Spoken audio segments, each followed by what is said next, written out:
ঈদের কয়েকটা দিন আমরা ভারী খাবার খেতে, খেতে একদম অস্থির হয়ে গেছি। এখন কিন্তু আর এরকম ভারী খাবার খেতে ভালো লাগছে না। তাছাড়া গরমও পড়ে গেছে প্রচণ্ড। এই সময় একটু হালকা পাতলা সবজি বা একটু টক জাতীয় খাবার খেতেই কিন্তু বেশি ভালো লাগতেছে। তো আমি আজ রান্না করব বেগুনের টক। বেগুনের টক রান্না করতে আমি ১ম এই নিয়ে নিলাম বেগুন। বেগুন কেটে নিয়েছি যেভাবে ভাজি করি সেভাবে।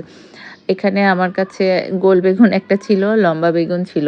তো আমি একটা লম্বা বেগুন আর গোল বেগুন নিয়ে নিয়েছি। গোল বেগুন যদি বেশি থাকতো আমি সবগুলা গোল বেগুন দিয়েই করতাম। যেকোনো বেগুন দিয়েই করা যাবে, কোনো সমস্যা নেই। বেগুন ভাজি করার জন্য আমি ১ম এ বেগুনটাকে লবণ, হলুদ আর একটু শুকনো মরিচের গুঁড়া দিয়ে ভালো করে মেখে নিচ্ছি। মেখে নিয়ে তারপরে এটাকে ভাজি করব। আর বেগুন ভাজি তো এভাবেই করতে হয়, সবাই তো জানেনই। বেগুন ভাজি করেও খাওয়া যায়, বাট আমি বেগুনের টক রান্না করব। বেগুনের টকটা খেতে কিন্তু খুব মজা লাগে। এটা পোলাওর সাথেও খুব ভালো লাগে, আবার রুটিতেও খাওয়া যায়। তবে আমার কাছে বেশি ভালো লাগে পোলাও বা ভাতের সাথে।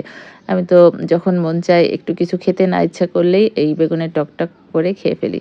তো যাই হোক, ১ম এই বেগুনগুলাকে ভালো করে ভেজে নিচ্ছি। এই যে চুলার উপর ফ্রাই প্যান দিয়ে তাতে তেল দিয়ে দিয়েছি। এখন বেগুন ভাজা করব। তো এবার ঈদ সবার কেমন কাটলো? আপনারা কি কোনো সিনেমা-টিনেমা দেখেছেন নাকি? সিনেমা দেখতে যে খুব পছন্দ করি তা না। দেখি আরকি, ভালো লাগে। যদি কোনো ভালো সিনেমা হয় তাহলে দেখি।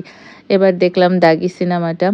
যদিও এটা দেখার ইচ্ছা ছিল না, তবে দেখে খুব ভালোই লেগেছে, খারাপ না। ছবিটা বেশ কাহিনী নির্ভর। আর শিহাব শাহীনের সিনেমা সবসময় একটু টুইস্ট থাকে।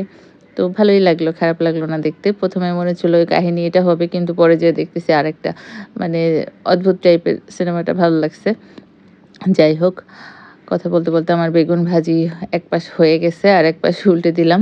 আরও ইচ্ছা আছে, জংলি সিনেমাটাও নাকি খুব ভালো। কোনো প্রেমের কাহিনী না, একটা বাচ্চাকে নিয়ে কাহিনী। নৈরিতা অভিনয় করছে, পিচ্চি মেয়েটা। আমি অনেকদিন থেকেই বাচ্চাটাকে চিনি। যাই হোক, ছবিটা দেখব।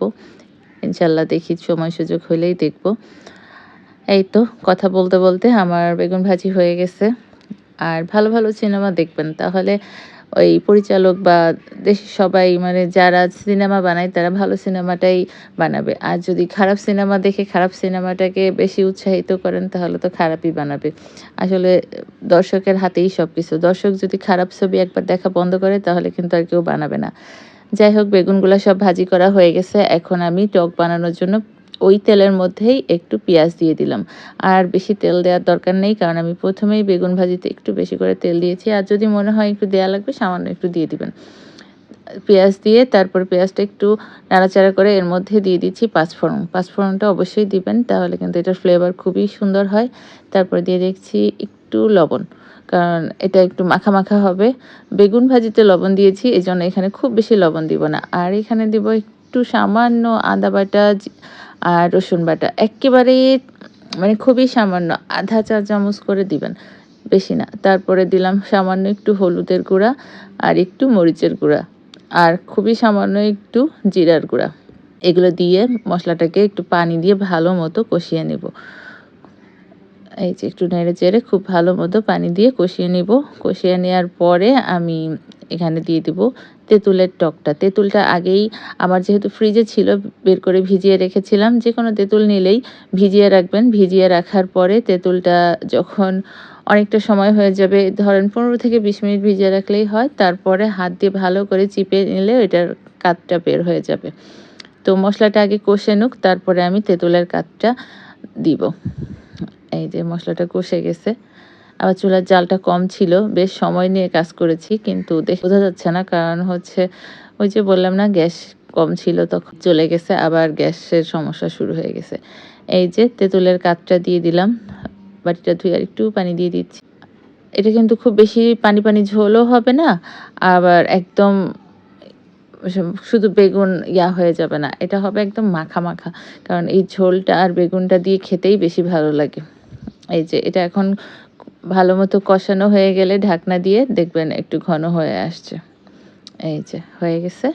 এখন আমি এর মধ্যে বেগুনগুলা দিয়ে দিব। ভাজা বেগুনগুলা আরকি। ভাজা বেগুনগুলা এখন এর মধ্যে এক, এক করে দিয়ে দিব।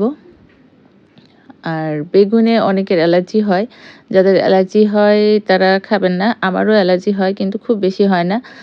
ধরেন টানা ৪-৫ দিন খেলে তখন হয়। এজন্য আমি খাই। দু-এক দিন পর, পর মানে সপ্তাহে ২ দিন খেতে পারি। একটু সমস্যা হয় না। আমি টানা বেগুন খাই না। অনেকদিন পর, পর বেগুনের তরকারি, বেগুন ভর্তা, বেগুনের টক এগুলা খেয়ে থাকি। তো যাই হোক, ওই পাত্রটা ধুয়ে পানি দিয়ে দিলাম সামান্য একটু। আর এই যে বেগুন ভাজিগুলা দিয়ে দিলাম। এখন এটা রেখে দিতে হবে ঢাকনা দিয়ে। তারপরে বেশিক্ষণ না ৩ থেকে ৪ মিনিট রেখে দিলেই এটা সুন্দর মতো হয়ে যাবে। আর এখন উপর দিয়ে একটু নামানোর আগে আম আবার একটু পাঁচফোড়নটা ছিটিয়ে দিতে পারেন। এখানে আমি একটা কথা বলে রাখি, পাঁচফোড়নের গুঁড়াও দিতে পারেন, পাঁচফোড়ন আস্তও দিতে পারেন। আমার কাছে গুঁড়া ছিল না, আস্ত দিয়েছি।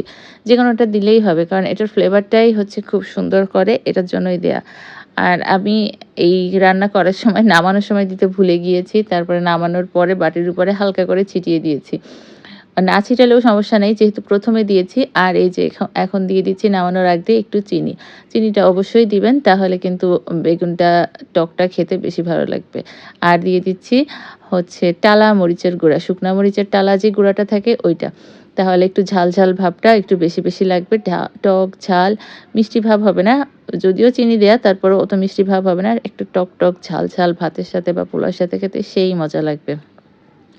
তো আপনারাও চেষ্টা করবেন এভাবে একবার হলেও রান্না করে খেতে। এই গরমের মধ্যে খেয়ে দেখবেন, তখন সত্যিই ভীষণ ভালো লাগবে। কারণ গরমের দিনে কিন্তু একটু এই যে কাঁচা আম বা টক জাতীয় খাবার, কাঁচা আম দিয়ে যেমন ডাল রান্না করে খায় বা টক জাতীয় কিছু খেতে কিন্তু ভীষণ ভালো লাগে। দুপুরে কিন্তু ভাত খেতেই ইচ্ছা হয় না। তো সেই সময় একটু টক জাতীয় খাবার, এই যে আমি পাঁচফোড়নটা দিয়ে দিচ্ছি ছিটিয়ে। সামান্য একটু, খুবই সামান্য। এই তো হয়ে গেল আমার বেগুনের টক। আপনারাও এভাবে ট্রাই করবেন। আশা করি এই গরমের মধ্যে খেতে ভালো লাগবে। সবাই সুস্থ থাকবেন, ভালো থাকবেন।